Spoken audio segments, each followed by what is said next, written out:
At 2:17 a.m., the ocean didn't explode. It went silent. That silence meant something terrifying. A U.S. aircraft carrier had just been marked for death. Somewhere beneath the Caribbean, 3 submarines slipped below the thermal layer, engines cold, crews holding their breath. $13 billion of American naval power moved above them, unaware it had just entered a kill box designed months in advance. This wasn't bravado. This was doctrine. This was math, patience, and belief. Because in naval warfare scenario analysis, submarines are supposed to win when no one sees them coming. And the Venezuelan Navy believed they had done everything right. Perfect spacing, perfect timing, perfect silence. But what they didn't know was that the U.S. Navy had already changed the rules of underwater war. And in the next 6 hours, the ocean would expose a truth no submarine commander ever wants to face. The Venezuelan plan looked flawless on paper. 3 submarines, 3 angles of attack, 1 target too valuable to ignore. Their intelligence showed a routine transit, an American carrier group moving calmly between theaters. No combat posture, predictable escorts, familiar spacing, the kind of movement navies rely on when nothing is supposed to happen. And that assumption was the trap, because modern naval warfare scenario analysis isn't about what you see on the surface. It's about what you don't see, what's hiding in the data. The gaps, the silence between sonar pings. For 4 straight days, the submarines followed what they believed was the carrier, adjusting course, conserving battery, waiting for the exact window where 1 launch would become 42 torpedoes. They thought they were hunting, but every course correction they made, every speed change, every depth adjustment was being watched, not by 1 ship, not by 1 submarine, but by something far bigger, because the U.S. Navy wasn't protecting the carrier.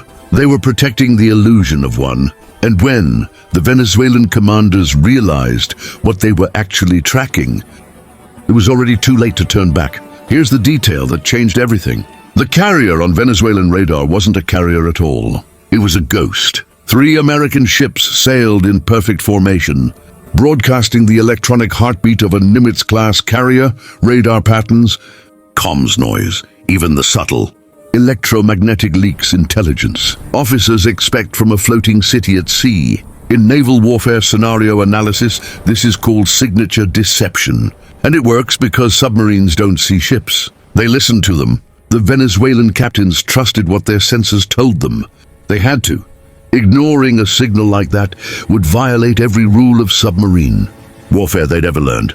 Meanwhile, the real carrier moved quietly, emissions near zero, positioned far outside the predicted threat envelope. It didn't need to announce itself, because something else was doing the watching.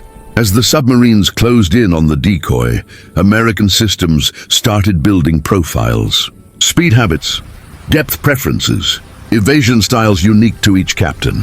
By the time the Venezuelans thought they were preparing to strike, the U.S. Navy could already predict where they'd be 10 minutes later.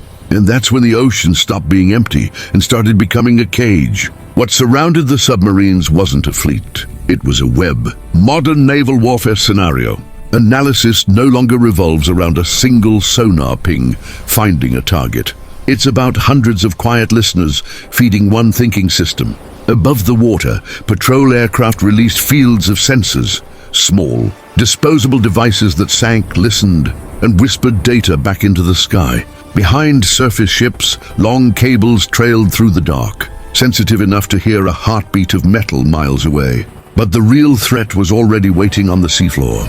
Weeks before the carrier ever entered the region, unmanned listening devices had been placed along predicted transit routes. They didn't move. They didn't transmit constantly. They simply listened and remembered. When the Venezuelan submarines passed through those zones, the system didn't ask if something was there. It asked which submarine it was. By now, American computers weren't reacting. They were anticipating. They knew which boat favored thermal layers, which captain hugged merchant traffic, which one would turn south under pressure. And at exactly the same moment, across hundreds of miles of ocean, the U.S. Navy prepared to close the net. What happened next had never been attempted before. At 05:47 hours, the ocean changed behavior. Not loudly, not violently, precisely. In naval warfare scenario analysis, timing is everything, and this timing was surgical. Within an 8-minute window, 3 separate American responses activated across 3 different zones of the Caribbean. The northern submarine felt it first. Active sonar pulses struck from 2 directions at once, a bracketing tactic designed to confuse range perception. The captain couldn't tell which destroyer was closer, which meant every evasive move made things worse. To the east, alarms screamed. A U.S. attack submarine had slipped in behind the Venezuelan boat at a distance so close it should have been impossible. No warning, no build-up. Just sudden realization that the hunter now had a shadow. And in the south, the scape vanished. As the 3rd submarine turned toward territorial waters, another American submarine appeared exactly where the chart said freedom should be. A silent wall in the dark. 3 submarines, 3 different traps, 1 coordinated decision, and not a single torpedo had been fired yet. Inside the submarines, time collapsed. What looks calm on a map feels suffocating at depth. In naval warfare scenario analysis, this is where doctrine meets human limits. To evade sonar, the captains ordered constant maneuvering, depth changes, course shifts, speed bursts. Every movement drained battery power at triple the planned rate. Carbon dioxide levels climbed. Air grew heavy. Sweat pooled in silence. Weapons officers tried to build firing solutions, but targeting requires stability, and stability was impossible. Every time a solution formed, another sonar pulse forced them to break away. This wasn't a chase. It was containment.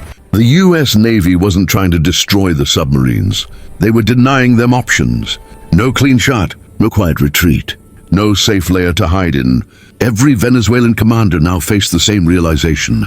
They were no longer deciding what to do next. Someone else was, and the pressure was about to force a decision none of them wanted to make. 11 minutes later, the silent war ended, not with explosions, but with flags. All 3 submarines surfaced almost simultaneously. White signal flags rose against the dark. Caribbean waters, a universal symbol of surrender. The American destroyers didn't need to fire. They maintained a careful 2 nautical mile distance, capturing every detail with onboard cameras. Every crew movement, every anxious glance, every exhaustive relief was documented for intelligence analysis. The carrier, it never changed course. It never launched a single aircraft. It didn't need to. What the Venezuelans thought was a hunt had been a lesson in precision. In naval warfare scenario analysis, dominance isn't measured by firepower alone. It's measured by information, by seeing everything before anyone else acts. By the time Venezuelan command realized the scale of their failure, the submarines had already become a cautionary tale for the rest of the fleet. Orders came to return to port under the cover story of mechanical issues. Captains were reassigned, lessons embedded, fear instilled. But even then, the ocean didn't reveal all its secrets, because the U.S. Navy knew what they had just done would shape underwater engagements for decades to come. In the aftermath, the Venezuelan submarines returned to service, but their approach to U.S. carriers never repeated. Every move, every transit, every deployment carried the invisible memory of that night. Modern naval warfare scenario analysis had proven one unshakable truth. The hunter can become the hunted without ever seeing the predator. Meanwhile, the U.S. Navy didn't announce victory. There was no press release, no fanfare.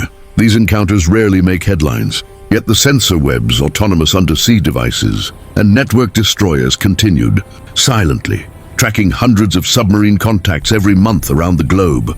Somewhere, a captain waits, testing technology, hoping the limits of detection can be bent. Somewhere else, another submarine executes a maneuver that may already be observed. The rules of dominance have shifted, and every time an enemy vessel thinks it has an advantage, the ocean quietly remembers what happened that Caribbean night. Because in the modern Navy, it's not firepower that wins, it's knowledge. And the U.S. Navy sees everything. The scale of this encounter reaches far beyond a single fleet. Across oceans, from the South China Sea to the North Atlantic, the same principles of naval warfare, scenario analysis, are quietly applied. Autonomous sensors, networked aircraft, and sophisticated prediction algorithms form invisible fences that track adversaries before they can react. Every submarine captain knows the ocean can hide them. but they also know it can betray them. The Venezuelan incident became a textbook example. Even the best-trained crews, operating the most advanced vessels, can be outmaneuvered without a single shot fired. And that's the silent power of modern naval strategy. Domination through foresight, deception, and absolute situational awareness. Somewhere right now, another potential wolf pack may be preparing. But they can be sure of one thing. The US Navy already knows their every likely move before they even start. The question now, can anyone truly hide beneath the waves? The ocean returned to its usual rhythm, waves rolling, currents shifting, quiet on the surface. But beneath, the echoes of that night lingered. 3 submarines, 3 crews, and the invisible hand of a navy that turned hunters into the hunted. In naval warfare scenario analysis, this moment became more than a single event. It became doctrine. It proved that in modern naval combat, technology, intelligence, and deception can replace brute force. The Venezuelan submarines eventually returned to operational status. But the lesson was indelible. Never underestimate what lies unseen. And the US Navy? It continues to evolve, to watch, and to control the underwater battlefield with precision most people cannot imagine. Naval dominance today isn't measured in missiles launched or ships sunk. It's measured in who sees whom first, who predicts the next move, and who remains invisible until it's already too late. So the next time you hear about a quiet patrol beneath the waves, remember, sometimes the calmest waters hide the deadliest lessons.